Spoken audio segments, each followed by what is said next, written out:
How about we animate that? Hi, and welcome to another How About We Animate That, the show where I try my best to animate anything and everything.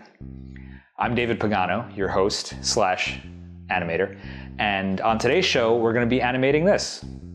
This is a photo puzzle from the folks at BrickEngraver.com. It's not actually engraved, it is printed. But Tommy Armstrong, if you're familiar with his work from the LEGO fan community, he's done a lot of those brick badges that you'll see at conventions or other kinds of things. You can see all his work at BrickEngraver.com. But he sent me this puzzle that is just printed onto normal LEGO pieces. And you can see here I can take it apart and you can basically break it down into all of the tiny 1x(n) bricks. And the fox image is actually a model from Sean Kenny Design. And if you're not familiar with Sean Kenny and his team, check out the Growing Ideas documentary that I directed. Sean Kenny is a New York City-based artist who does art with Lego bricks, and this is his fox on a printed brick puzzle from Tommy Armstrong, the brick engraver. I think that covers all the credits.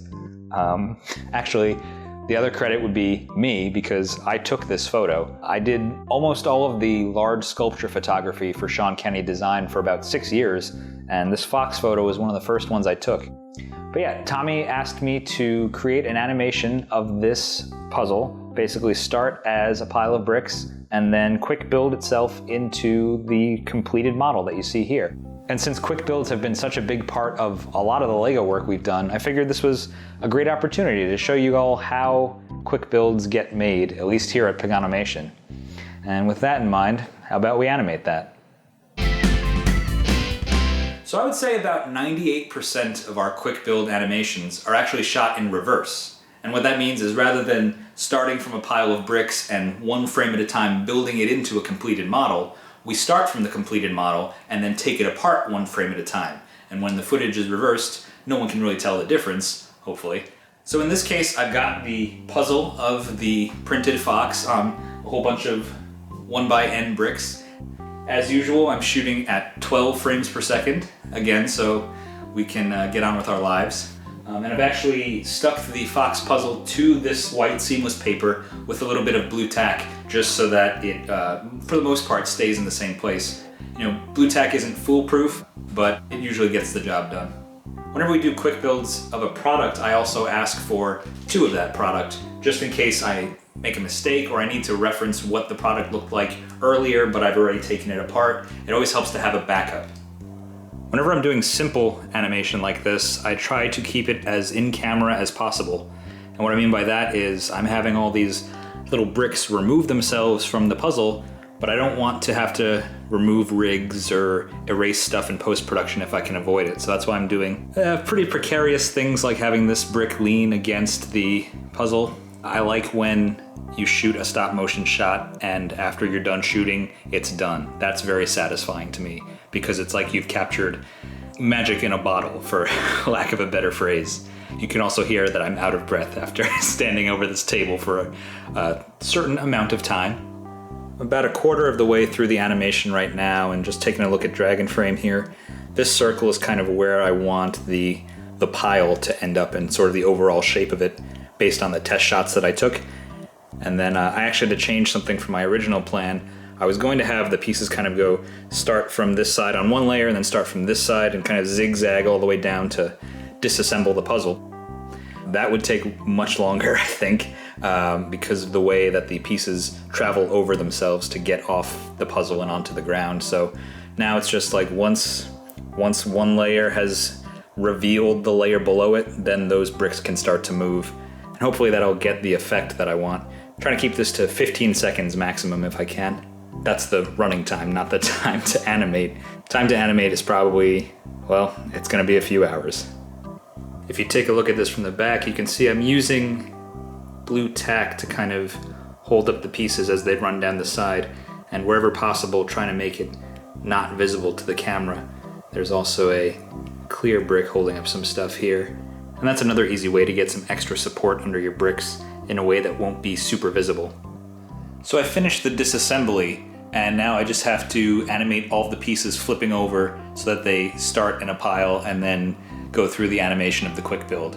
Every time I have a hold in one of my animations, I always take 5 frames of just a still image. Even though nothing's being animated, there's still like moving pixels, and I like to have it seem like a video image even when there's no action happening on screen, because I am that particular. 4 hours later, and I've got a pile of white bricks and a 4x8 black plate. We've reached the beginning of the animation, so now let's take a look at how the whole thing came out. So animation is complete, and actually there's 2 things we've got to check out right now. The first is the animation as I shot it. So I took the puzzle apart and put it into its component pieces in a pile, flipped those pieces over, and had them lay face down. And that was the animation in the order that I shot it. But the goal of this animation was actually to do the opposite. So let's reverse these frames and see what that looks like. Overall, I think this went pretty well. You know, sometimes when you're doing stop motion and you're doing something for the first time, there's like a little bit of hesitation where you have to kind of feel out certain things. So when I started doing this animation, I was like a little bit hesitant to move the bricks at a certain speed, or I was still trying to figure out what the speed should be. And then once I got into the groove of it, the disassembly of the puzzle became a lot faster. And while that could have been an issue on another project, in this case it actually worked really well, because the fact that I was hesitant at first and then got faster with the disassembly means that playing it in reverse, it starts out going fast, and then at the end it just sort of trickles out and fades away and gets a little bit slow at the end. So as a reminder, the thing you're looking at has had no post-production done to it. This is just exactly what I shot from the camera. One of the most challenging parts was this bit where all of the pieces need to flip over when they're in the pile. Because this animation wasn't done on a base plate, it's all just against a white seamless expanse. It made it hard to like keep all of the pieces in one spot. So I tried to keep the piece flipping very straightforward and very quick. And again, because I was hesitant at first, it went a little bit slower, and then I got better at it. But when you play it in reverse, it looks like it gets faster and then slows down into a nice little ending button. So when I feel myself like hesitating or I feel like I'm not going fast enough with certain parts of the animation, I usually wait until I've got about 2 seconds more of animation completed to really get a sense of, is this going the way I want it to or not? Because a lot of the time the things that I'm worried about and obsessing about in that one bit of animation, they really aren't a big deal at all and can sometimes make the animation look better. So that's the Fox photo puzzle from BrickEngraver.com. Thanks again to Tommy and his team for sending this our way and having us do this bit of animation for them. So this is a photo of a fox, obviously, but you can actually get a photo of your own printed on a puzzle like this. If you head over to BrickEngraver.com, they can hook you up. And of course, all of our work is at Paganomation.com, where you can use the Contact Us page to send a request if there's something you'd like to see me try to animate. You can also leave a comment on this video or otherwise contact us, and we'll see you next time for another How About We Animate That?